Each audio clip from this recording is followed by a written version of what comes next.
Good morning, everybody. I will only say this, and let me be clear. Under the leadership of Doug Ford, this government has done more for workers and skilled trades than any other government in Ontario's history.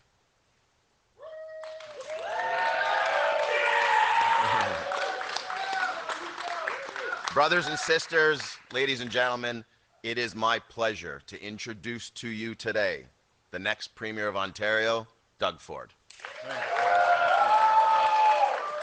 Oh boy, well, first of all, thank you, Rob, thank you, Jason, and thank all the apprentices behind me.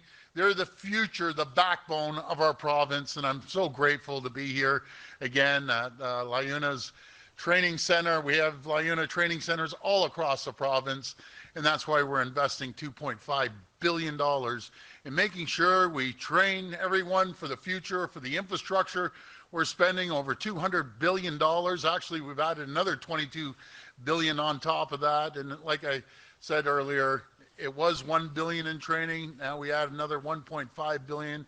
So $2.5 billion for the skilled trades and other skills all across this province. And I'm just so fortunate. I'm fortunate to have an all-star team, but folks, we're going to add one more member. Tony, you're coming to Queen's Park, God willing. Andrew and Anthony, thank you for all the work that you've been doing down there. And we're going to take Windsor West home. Folks, it's so appropriate. We started here at our campaign, and we're ending our campaign here in Windsor. You know, you just think years ago, when we drove through Windsor many, many years ago, it was quiet. Now, I've always said to people, no one has received more love from our government than Windsor has. And we saw it with a brand new hospital, and dirt's going to be flying. And LiUNA members are going to be the ones building that hospital right here in Windsor, and as well as Lausanne Parkway, Banwell, investment that we're doing in the EV sector and the reciprocal jobs that come with that, widening Highway 3, building long-term care, building new schools, and the list continues to go on.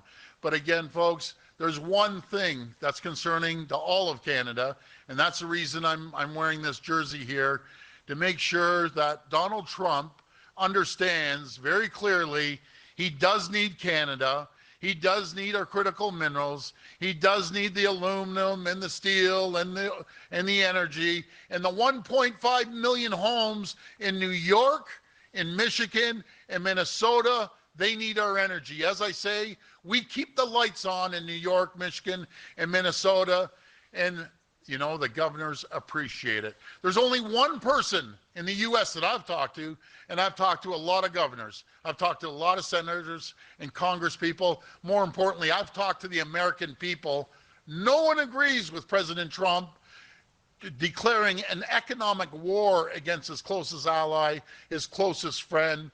So folks, we're going to fight like we've never fought before. I'm going to make sure we protect the families, we're going to protect the businesses, protect the jobs, and we're going to protect the communities. And we're going to get through this. Over the last 7 years, we've seen over 1 million more people employed than we did 7 years ago. You know, Windsor used to be really, really busy 7 years ago. It was the previous government that were chasing all the people south of the border and businesses. All we saw is taillights heading to the Windsor border to employ people in the U.S. 7 years makes a big difference when you have the support of the unions, you have the support of the people. Look where we've come. Stats Canada came out yesterday and said there's over 1 million more people employed since the day we started. When you create the environment, you create the conditions for companies to come here and invest, and we saw over $70 billion of investment over the last 7 years. I give the credit to the people behind me, the people beside me. It's the quality of the people. There's no sub-sovereign nation in the entire world that has greater people than what we have right here in Ontario. Folks, on February 27th, I'm asking you to give me a clear, strong mandate to outlive and outlast the Trump administration. And again, we're going to fight. I'm going to fight like I've never fought before. I'm going to be heading on a call very shortly after this with all the premiers. The chair of the Federation, I'm going to chair a meeting. We'll have the PM on, and we can't figure out where Donald Trump's going. One day he's getting the tariffs, the next day he's not, then he's going after steel and aluminum, then he goes after the automotive. He's all over the place. And as far as I'm concerned, it's mass chaos, and his own team doesn't even know what's going on down there. But we know what's going on.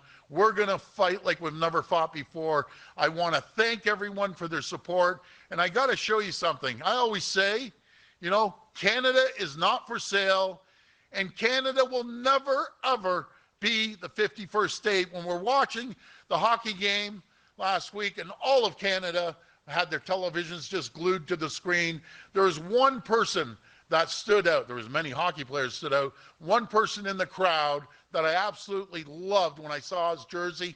And I don't know who the guy is, but if you can give me a call, my cell number's on the internet, just give me a call. I'd love to meet you because he said it all with this jersey. Never 51st state. Never. And we will never be the 51st state. Folks, I want to thank you, and may God bless the people of Ontario. Thank you so much. We will now take questions from the media. Please come to the mic and state your name and outlet. Just a reminder, it's one question and one follow-up. First question. Hi, Premier. Hi. Sharif Hassan from the Canadian Press. Yes. First question. What would be a successful result for the PCs this campaign, and what would you consider to be a failure? Well, I just want to win. I don't look at the numbers. I just want to win. I want to win a majority, a large majority, until we send a message. We send a message down to Donald Trump that we're a force to be reckoned with, the people of Ontario. We have a clear mandate, and we're going to fight like we've never fought before to make sure we protect the people's jobs and make sure we protect people's families and businesses. That's what we're going to do. It's a united Ontario. It's a united Canada. I've never seen patriotism like this run so wild across this great country of ours. And it's unbelievable. As the Americans, they had 4 or 5 million people watching the game, which was pretty good down in the U.S. Honestly, I believe there was 40 million Canadians in every television, in every household, in every bar, in every restaurant, in every lobby had Team Canada going full steam against the Americans. Second question. You were stopping Lost and Bonnie Crombie's riding today. Do you think you have a shot at that seat?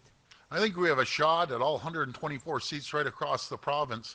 People are feeling it like they've never felt this before. You know, I've been on a lot of campaigns, but I've never seen a more well-oiled machine than what we have right now. And we're just fortunate. I want to thank all the volunteers, all the people. I want to thank the folks from LaUna that's working their backs off out there, and all the other 20 endorsements from unions. And we're so, so grateful. I'll always have their backs, and I'll never, ever waver. Thanks, guys. Good morning, Mr. Ford. It's Charlie Pinkerton from the Trillium. Charlie, they got to keep lifting that up for you rather than you bowing down there. Get Grace You're on just it. a tall, I don't know. Grace is amazing, by the way. Yeah. If anyone in your government is charged as a result of the RCMP's Greenbelt investigation, will you resign as Premier? You know something? To answer your question, I know that none of our MPPs did anything wrong. I know I didn't do anything wrong, so we're going to move forward, and we've always cooperated with the RCMP. Will you mind answering the exact question, however, which is, will you resign if anyone in the government is charged? Again, I'm going to make sure that we're cooperate with the RCMP, and I'm feeling very, very confident. I don't know what's going on with that, but I'll tell you one thing, Charlie. People aren't talking about that. They're talking about the economy. They're talking about the tariffs. They're worried about the economy. They're worried about their jobs, and going to fight for the people. And then as a follow-up, will this be your last provincial election? Boy, you're asking a question. Man, I want to be Premier forever. You know, I want to beat out Hazel McCallion with a number of years. God bless Hazel. And she's looking down on us, and I can tell you Hazel McCallion is cheering for us. I'll guarantee it, 1,000%. Hi, it's Chris with CBC News. I got a question for Tony Francis. Yes. Go ahead. Go ahead, Tony. Yes, if you could step to the mic here. You did not take part in any of the debates during this campaign. It's been called a disservice to democracy. Why not take part in any of the debates? Well, hold on. That's an unfair question because I'm the leader of the party. I would rather have our candidates door knocking, hitting 400 or 500 doors than a bunch of people from all 3, 4 parties. I've been in this game for a long time. You get all your party members there and you listen to a debate. Do you know what the best debate is? When Tony's out there knocking on doors, 300 to 400 a day he's knocking on and getting signs, getting support, IDing the vote, and getting people to vote. So that's the answer for Tony. It's an unfair question to pose to a candidate. I'm the one who makes that decision. Tony, do you want to say anything or do you want the Premier to speak for you? Go ahead. Next question, please. The U.S. has reportedly threatened to cut Ukraine's access to Starlink over critical minerals. Does this change your position on Ontario's Starlink contract? Do you still plan to go ahead with it? Well, I don't believe in starting terraforce. And I never, as I say, wearing a hockey jersey, I never throw the first punch. But I'll tell you, I don't believe in starting a fight, but we're going to finish the fight.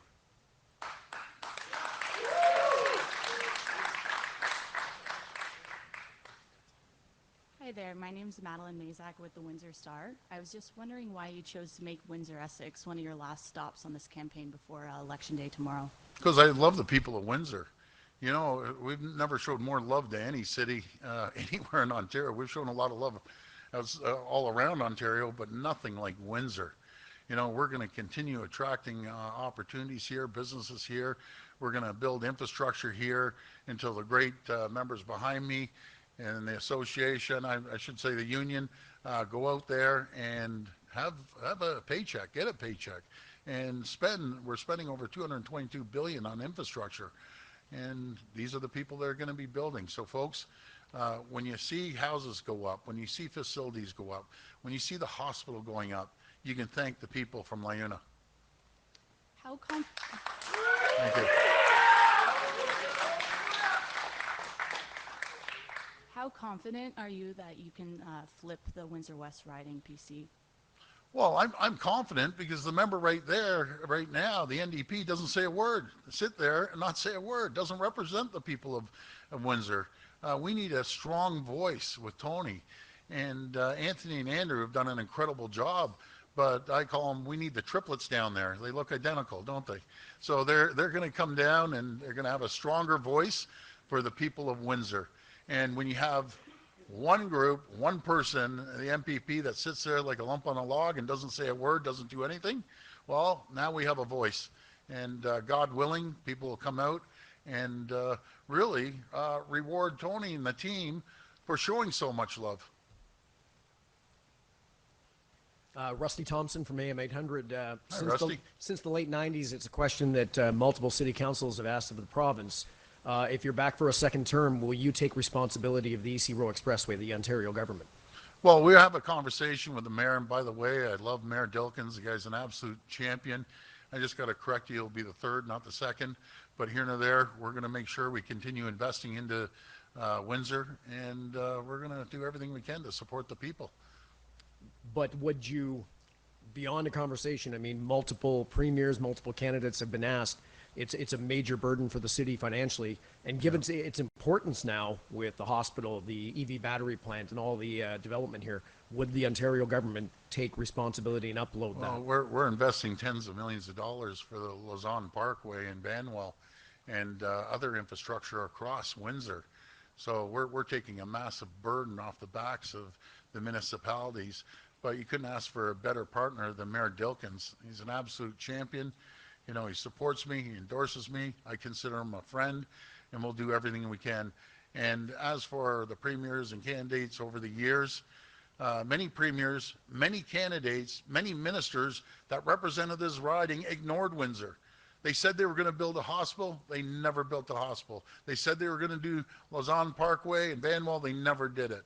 They said they were going to build long-term care. Never did it. They said they were going to build new schools. Never did it. We're doing all of it, and we're going to continue attracting jobs and investments. And the reason they picked Windsor is because of the quality of the people down here. This will be the last reporter. Hi, Maureen from Blackburn News. Hi. You said that you want to change Windsor West to give people a voice there. We haven't heard your candidate's voice as the media. Why should you vote? Why should the people of Windsor West vote? Oh, for- you'll hear loud and clear when he's heading down to Queens Park after this week. And again, I want to emphasize, it's not about the media. It's about the people. That's where the media has to differentiate. We'd rather have our candidate, Tony, knocking on hundreds and hundreds of doors, listening to the concerns of the people of Windsor West, and he's going to address those concerns because finally they have a voice. The only difference between Tony and the existing MPP, Tony will show up to your front door. He'll give his cell number to you. He'll work his back off around the clock, and most importantly, he'll have a loud voice for Windsor West that hasn't had a voice down there in decades. So have you told your candidates not to speak to the media? I never said that. I said the voice are the people at the doors. It's about the people. It's not about the media, it's about the people. And that's what differentiates us from, I guess, the rest of the parties. We focus on making sure we take care of the people, we protect their jobs, their families, and their businesses that they work for, and we're going to continue having a strong economy moving forward, especially for the people here in Windsor. Thank you. This concludes today's press Thank you. conference. Who's gonna fight for you?